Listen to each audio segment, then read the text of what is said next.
Hello students, 10th Maths Chapter 2 Numbers and Sequence Exercise 2.5 4th sum இந்த வீடியோல பார்க்கலாம். Find the 19th term of an AP அப்படின்னு சொல்லிட்டு ஒரு சீக்வன்ஸ் கொடுத்துருக்காங்க. -11, -15, -19 etc.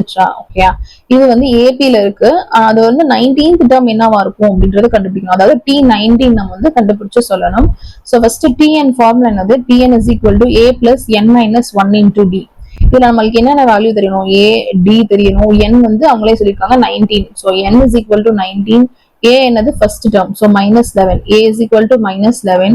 D என்ன கண்டுபிடிக்கணும் அப்படின்னா T2 minus T1. So D is equal to T2 minus T1 which is equal to -15 minus -11. So இது ரெண்டும் மைனஸ் இன்டு மைனஸ் பிளஸ் ஆகுது. So -15 plus 11 which is equal to greater number sign என்ன பண்ணணும்? Minus பண்றோம். அதே மாதிரி அந்த sign போடணும். ஸோ -4. அப்ப D is equal to -4 அப்படின்னு கிடைச்சிருக்கு. இப்போ N, A, D கிடைச்சிருச்சு. இந்த ஃபார்முலால சப்ஸ்டிட்யூட் பண்ணோம்னா 19th டேர்ம் கிடைச்சிடும். So Tn is equal to A plus n minus 1 into D. அப்ப T19 is equal to A க்கு பதிலா என்ன கண்டுபிடிச்சிருக்கோம்னா -11.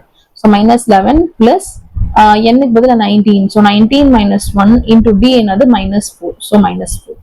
19 minus 1 அப்படின்னா 18. So -11 plus 18 into -4. 18 into -4 அப்படின்னா -72. So -11 minus 72. ரெண்டு இது மைனஸ் இன்டு மைனஸ்னா பிளஸ் பண்றோம். கிரேட்டர் நம்பர் சைன் தான் போடணும். ஸோ -83. இப்போ T19 is equal to -83. 19th term நம்ம கண்டுபிடிச்சாச்சு. இதோட இந்த சம் முடிஞ்சு. தேங்க்யூ.